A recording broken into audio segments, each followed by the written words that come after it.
Located in the bustling red light district of Yoshiwara, a brothel known as Gren stands as a prominent establishment, attracting visitors from near and far.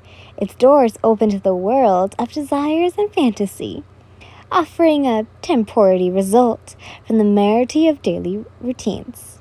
As night falls, the lights of the establishment glow vibrantly, casting a seductive aura over the district.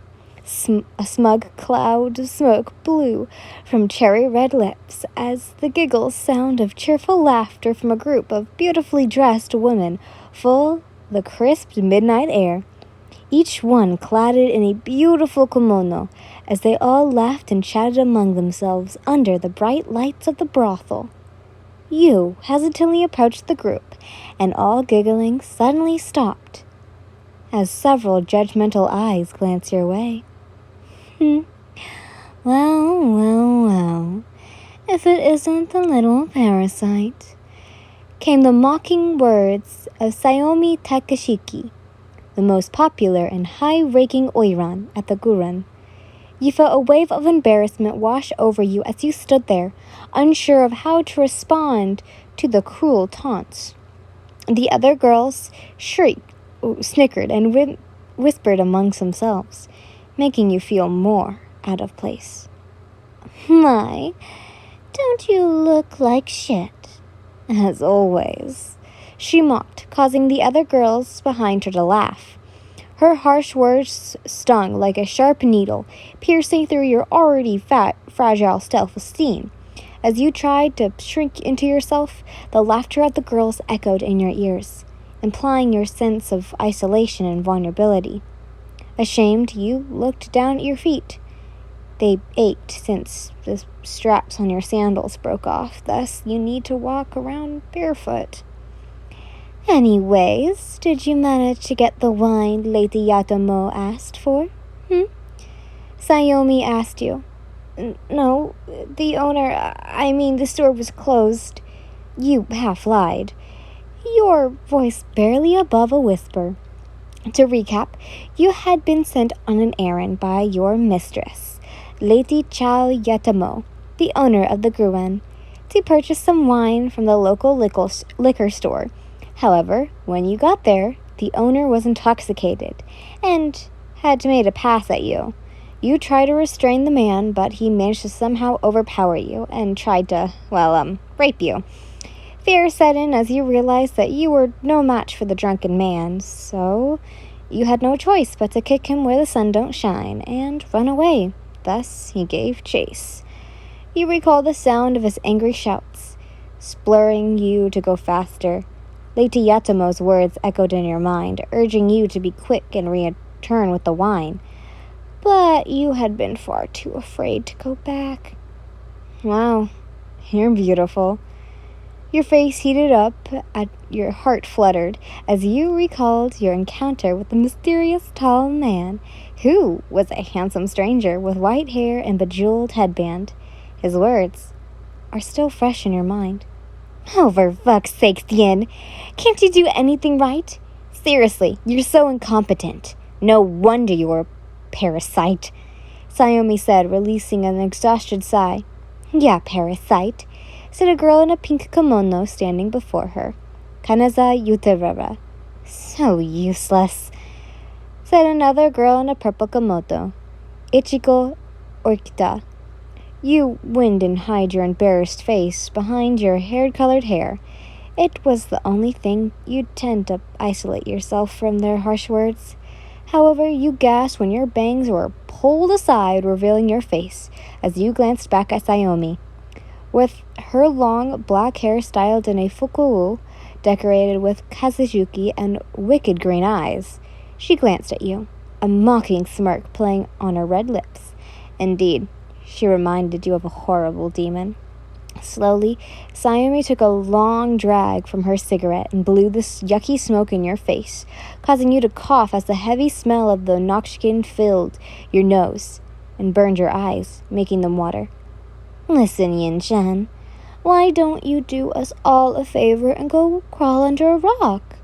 And while you're there, get a haircut. You look like a dirty mop, she said before pulling away from you. You gritted your teeth, your body shaking in rage as you restrained the urge to lash out. Oh, 1 second. I think it suits you. Siomi laughs as she turns to head back inside, the others quickly following after her, also laughing and leaving you alone to feel humiliated. Once they were gone, you gently began stroking your long hair, a coping habit you picked up whenever you felt upset or distressed. As many twisted and gruesome images of Siomi choking on her own blood flashed through your mind. Eventually, tears fell from your eyes as you sullenly followed after them. As you walked down the opulent corridors of the brothel towards Lady Yatamoto's study, your mind was preoccupied with thoughts of what you were going to say to her. You knew she was anticipating you to bring her wine, but how were you going to broach the subject of the altercation with the shopkeeper?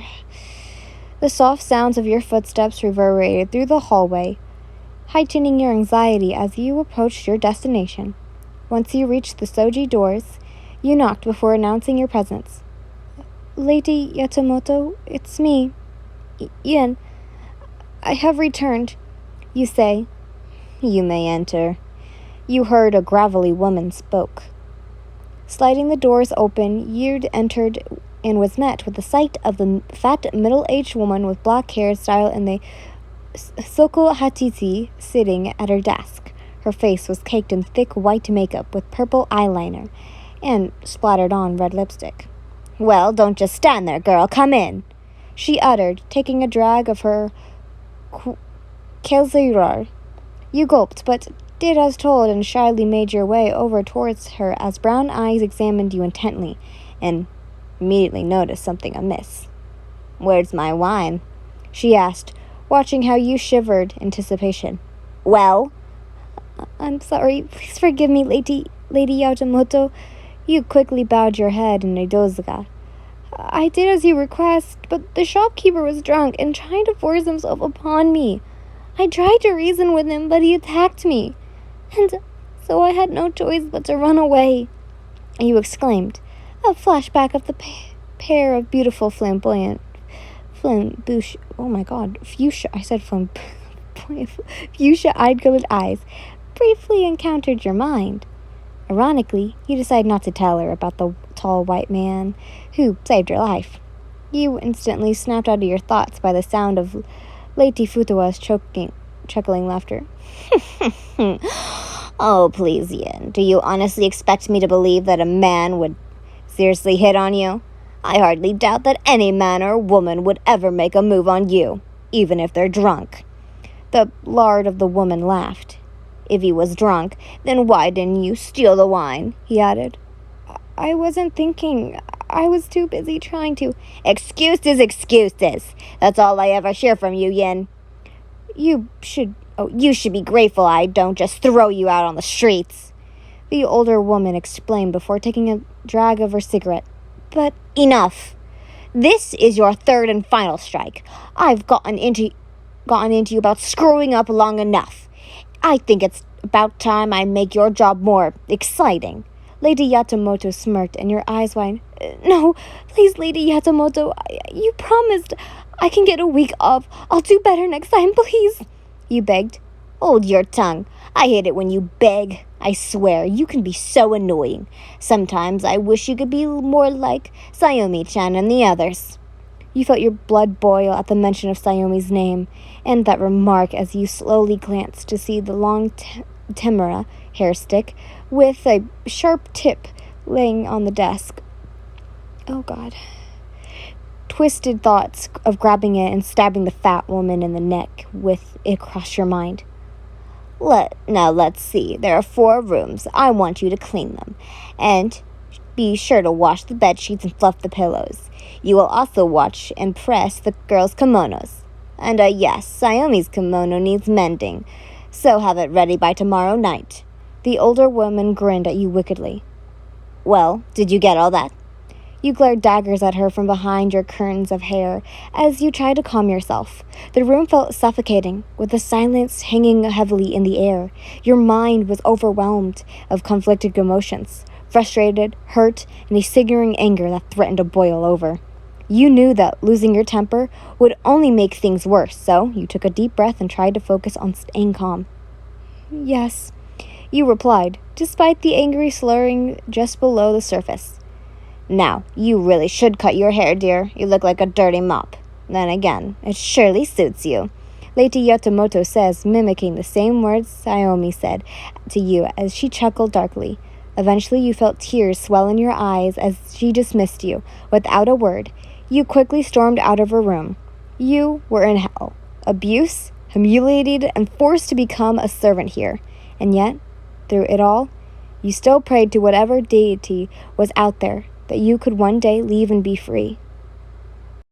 But for now, you'll just have to bear living the life of a parasite. Before the story finishes, I want to apologize for all the words I messed up. But anyways, I hope you guys enjoyed. Bye!